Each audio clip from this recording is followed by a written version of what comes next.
Salut à tous, c'est Pank Dacheno, bienvenue sur cette vidéo qui aujourd'hui va parler de congruence et de cette problématique que beaucoup de personnes peuvent avoir, et je le vois au quotidien en cabinet, quand les personnes me disent « Bon bah moi je veux ceci et je fais autre chose ». Certains vont appeler ça de l'alignement, même si je sais que ce terme peut aussi agacer, mais c'est cette idée d'être congruent. Je tente réellement de faire ce que je dis. Mes envies, je tente vraiment de les faire s'adapter à ce que je suis capable de faire.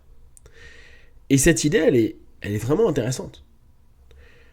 Si je me dis, j'ai un potentiel de 10, je ne vais pas commencer à dire que je vais faire du 20.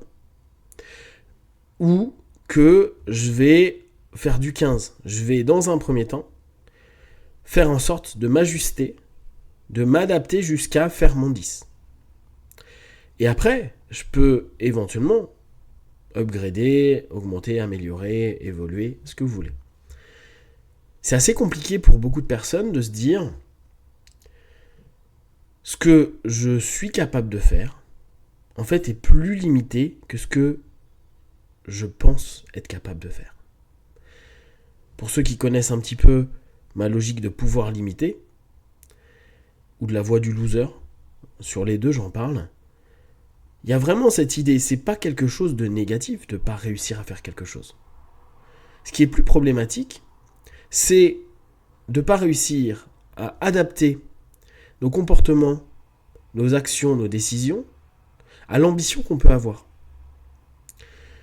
On peut entendre tout le monde dire « je vais faire un Ironman », vous savez, un énorme triathlon. Mais dans les faits, tout le monde n'en est pas capable. Et on peut le dire, on peut le vendre, mais si on n'est pas en train de passer des étapes ou s'entraîner suffisamment ou se trouver toujours des excuses pour ne jamais le faire, on n'est pas congruent. Pourtant, on peut le vendre au monde entier. Et on va s'enfermer dans des récits, des storytelling, qui vont nous pourrir la vie. Et beaucoup de personnes, en tout cas avec qui j'ai la chance de pouvoir travailler, me disent « Non mais moi je voudrais ça, mais en fait je m'aperçois que j'y arrive pas. Je suis nul. » Ah non, t'es pas nul. C'est juste que t'as pas du tout adapté ton objectif, t'as pas du tout le discours qui correspond, et là tu te surestimes. Alors je sais bien que dans le domaine du développement personnel, vous n'avez pas de limite, vous êtes capable de tout. Et c'est pour ça que moi, je vous avais proposé pouvoir limiter à dire, bien sûr que si, on a des limites. Bien sûr que si, on n'est pas capable de tout. Et c'est pas un problème. C'est juste, déjà, pour arriver à nos limites, vous inquiétez pas, vous avez une vie pour tester l'ensemble des options. Donc, il n'y a pas un moment genre, je vais m'ennuyer parce que je suis trop balèze. Non, non, non. Vous inquiétez pas, avant d'arriver à vos limites, ça va déjà être chaud. Mais on n'arrive pas à se sentir apaisé si à longueur de temps, on est en train de discourir. Et là, je reprends ce que je vous disais hier avant-hier, autant sur du self-talk, donc un dialogue intérieur, qu'avec les personnes que je croise et que je rencontre. Et qu'en fait, ce que je mets en place, ça ne correspond pas, ou les résultats que j'obtiens par rapport à mon faire n'apportent pas l'équivalent de ce que j'attends réellement. Donc, à ce moment-là, il est toujours utile de se dire « regarde moins haut, regarde plus petit » et adapte tes comportements à tes pensées à tes comportements. Et qu'est-ce qui se passe quand, d'un coup, on commence à dire, ce que je vous ai déjà partagé, je prends mon objectif, je le divise par 3, on a des personnes qui arrivent dans du succès. On a des personnes qui arrivent dans de la réussite. Dans un premier temps, ils disent « ouais, mais c'était facile. Parce que moi, mon objectif, c'est de faire l'Ironman. Et là, tu m'as demandé de faire un triathlon en 3 km. » Oui. Parce que ton ambition est l'Ironman, on va voir où est ta zone de limite. Pourquoi, jusqu'à présent, tu n'as pas fait ton Ironman. Mais, à partir du moment où tu commences à avoir un discours qui correspond à ce que tu fais, déjà, il n'y a plus d'ambivalence. Or, la plupart du temps, c'est les paradoxes et les ambivalences qui amènent des personnes au cabinet ou voir un coach. Il y a quelque chose qui n'est pas OK. Il y a un paradoxe, une opposition, deux choses qui vont pas dans le même sens. Là, on, en l'occurrence la personne, arrive à ramener à l'intérieur de lui un alignement, je reprends ce mot-là, entre ce qu'il est en train de penser et ce qu'il est en train de faire. Et à ça s'ajoute le résultat qui valide les deux. C'est hyper puissant. C'est hyper positif. Imaginez que la personne, là, est plus en train de se raconter des histoires. Elle est en train de vivre les histoires. Elle est en train de prendre des points de référence. Elle est en train de se dire, ça, c'est possible. Maintenant, next step. Alors oui, l'objectif, on l'a divisé par 3 ou 4. Certes. Mais l'objectif qui suit, ça va pas être forcément l'Ironman tout de suite. C'est prendre une course, un autre triathlon, plus long. Un peu plus long.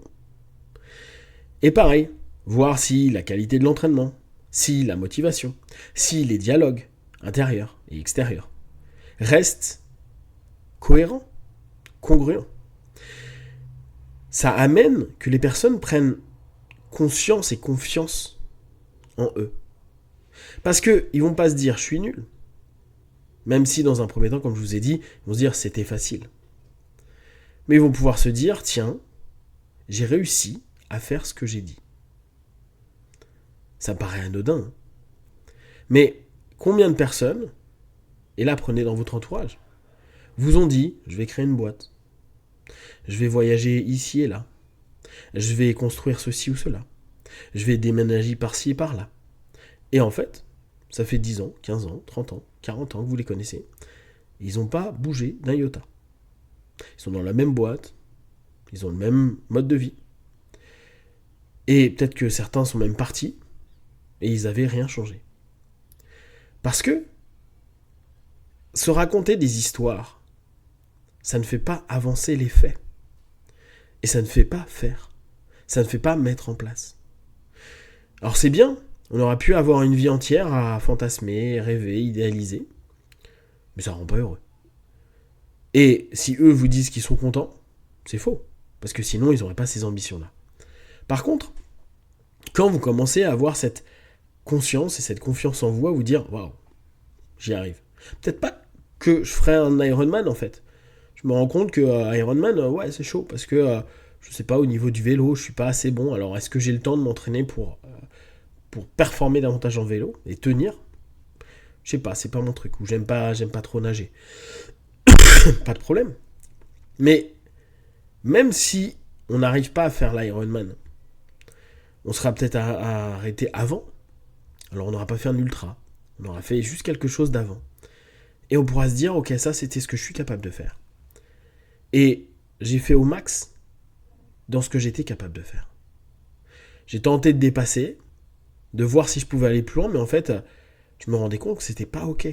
Sans me blesser, me faire mal, et même en se rendant compte qu'à l'intérieur, c'était plus en accord. Trouvez ce qui vous harmonise, vous rend congruent dans vos pensées et dans vos actes. Diminuez vos ambitions, mais ne vous empêchez pas d'en avoir. Diminuez-les pour vous dire, ok, je prends juste des sous-ensembles pour tenter de gravir des échelons, prendre du temps. Et là encore, c'est un élément qu'on n'aime pas entendre aujourd'hui parce que tout va très vite. Prendre le temps, ça vous permet de créer cette congruence, cette confiance, cette expérience qui vous permettra d'aller assez loin. Et comme je vous disais tout à l'heure, être étonné de voir là où sont vos limites. Si vous avez des questions derrière que vous les partagez sur Facebook, YouTube, je répondrai le plus rapidement possible et comme d'habitude de tout ce que je propose, ne prenez que ce qui est bon et juste pour vous tester, observer, analyser et conclure. Be one. Ciao.